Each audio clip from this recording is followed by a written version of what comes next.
اعوذ باللہ من الشیطان الرجیم بسم اللہ الرحمن الرحیم اذ قال ابراہیم رب اجعل هذا البلد آمنا۔ یہ سورہ بقرہ کا جو رکوع تھا 15واں، اس سے ملتا جلتا یہ مضمون آ رہا ہے۔ اور یاد کرو جب کہ کہا تھا ابراہیم نے، اے میرے رب اس گھر کو، اس شہر کو، مکے کو بلدن آمنا، البلد آمنا، اس کو بنا دے امن کی جگہ، وجنبنی وبنی ان نعبد الاصنام، اور بچائے رکھ مجھے بھی اور میری اولاد کو بھی کہ ہم بتوں کی پرستش کریں۔ تو دنیا میں سب سے زیادہ جو بھی گمراہی رہی تھی، جیسا کہ میں نے عرض کیا، پری ابراہمک جتنی تاریخ ہمارے سامنے بیان ہوئی ہے حضرت ابراہیم سے پہلے کی، تو گمراہی ایک ہی تھی اور وہ شرک تھا، بت پرستی تھی۔ قوم نوح کی بھی وہی تھی، قوم ہود کی، قوم صالح کی۔ تو حضرت ابراہیم علیہ السلام کے زمانے میں بھی بت پرستی تھی، انہوں نے بتوں کو توڑا ہے، بہت بڑا بت خانہ تھا۔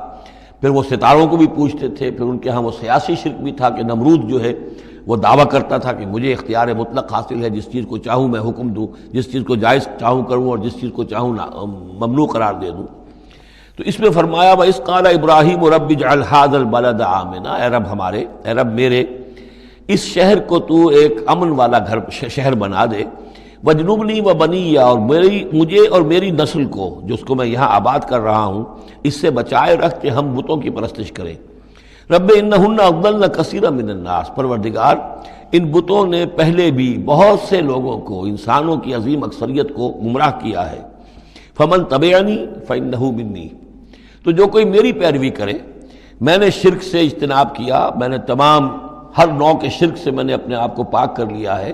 اب جو لوگ اسی طرح میرے راستے پر چلیں، اسی طرح شرک سے دور رہیں، توحید کے راستے پر گامزن رہیں، تو وہ تو میرے ہیں ہی، مجھ میں سے ہیں، ان کے ساتھ تو تیرا وہ وعدہ جو ہے وہ پورا ہوگا۔ لیکن وَمَنْ عَصَانِی، جو میری نافرمانی کرے، غلط راستے پر چلے، فَإِنَّكَ غَفُورٌ رَحِيمٌ، تو غفور الرحیم ہے۔ اب یہ بھی سمجھیے کہ اپیل کی شکل میں ہے کہ گناہ گاروں کے لیے بھی حضرت ابراہیم اواہ حلیم منیب، یہ الفاظ ہم پڑھ چکے ہیں، بہت ہی یعنی نرم دل، بہت شفیق، بہت رعوف، اور یہی وہ انداز ہے جو حضرت عیسیٰ علیہ السلام نے اختیار کیا یا کریں گے وہ قیامت کے دن۔ ان تعذبہم فانہم عبادک وان تغفر لہم فانک علی کل شیء قدیر، اگر تو انہیں عذاب دے تو تیرے بندے ہیں، جس طرح چاہے عذاب دے، تیرا اختیار مطلق ہے، لیکن اگر تو معاف کر دے تو بہرحال تیرے اس اختیار کے اوپر بھی کوئی شخص نہیں ہے کہ جو اعتراض کر سکے، تجھے ہر شے کی قدرت اور اختیار حاصل ہے۔ تو یہاں بھی وہی انداز ہے، فمن تبعنی فانہ منی ومن عصانی فانک غفور رحیم۔ ربنا انی اسکنت من ذریتی بواد غیر ذی زرع عند بیتک المحرم، اے رب ہمارے، میں نے اب یہاں ربنا آ گیا ہے، اس میں معلوم ہوتا ہے کہ حضرت ابراہیم کے ساتھ حضرت اسماعیل بھی شامل ہو گئے، ابھی تک اس میں رب چل رہا تھا۔ ربنا انی اسکنت من ذریتی، میں نے اپنی اولاد، اپنی نسل کی ایک شاخ کو، من ذریتی، اپنی نسل کی ایک شاخ کو آباد کر دیا ہے، بواد غیر ذی زرع، اس وادی غیر ذی زرع میں، جہاں کچھ پیدا نہیں ہوتا، کوئی نباتات نہیں ہے، کوئی درخت نہیں ہے، کچھ نہیں ہے، بالکل ایک بنجر علاقہ ہے، کوئی پیداوار نہیں۔ عند بیتک المحرم، تیرے پاک گھر کے پاس، تیرے محترم گھر کے پاس۔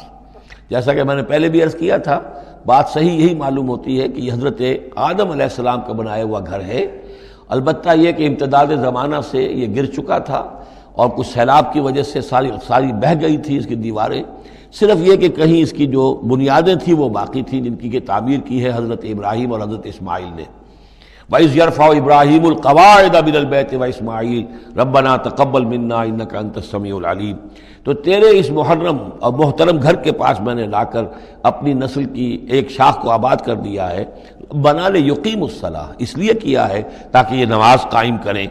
فَاجْعَلْ أَفْئِدَةً مِّنَ النَّاسِ تَهْوِي إِلَيْهِمْ، تو اے اللہ اب لوگوں کے دلوں کو ان کی طرف مائل کر دے، لوگوں کے دلوں میں ان کی محبت پیدا ہو جائے، لوگ آئیں ان کے پاس اور ان کے کوئی ہدیے پیش کریں اور ان کے ذریعے سے ان کو جو ہے رزق کا بندوبست پیش ہو جائے۔ فَاجْعَلْ أَفْئِدَةً مِّنَ النَّاسِ تَهْوِي إِلَيْهِمْ، تو اب کر دے لوگوں کے دلوں کو کہ وہ مائل ہو جائیں ان کی طرف۔ وَارْزُقْهُم مِّنَ الثَّمَرَاتِ، اور ان کو رزق ہم پہنچا میووں کا، لَعَلَّهُمْ يَشْكُرُونَ، تاکہ وہ شکر کر سکیں۔ ربنا انک تعلم ما نخفی وما نعلن، اے اللہ تو خوب جانتا ہے جو کچھ کہ ہم چھپاتے ہیں اور جو کچھ کہ ہم ظاہر کرتے ہیں۔ وما یخفی علی اللہ من شیء فی الارض ولا فی السماء، اور اللہ پر تو کوئی شے بھی مخفی نہیں رہ سکتی، نہ آسمان میں نہ زمین میں۔ الحمدللہ الذی وہب لی علی الکبر اسماعیل و اسحاق، کل شکر کل ثنا اس اللہ کے لیے ہے جس نے مجھے عطا فرمائے اس بڑھاپے کے علی الرغم، اتنی بڑی عمر میں 87 برس کی عمر میں حضرت اسماعیل کی ولادت ہوئی ہے۔ علی الکبر اسماعیل، اور پھر ان کے کئی سال کے بعد حضرت اسحاق کی ولادت ہوئی۔ الحمدللہ الذی وہب لی علی الکبر اسماعیل و اسحاق، مجھے اسماعیل اور اسحاق جیسے بیٹے دیے۔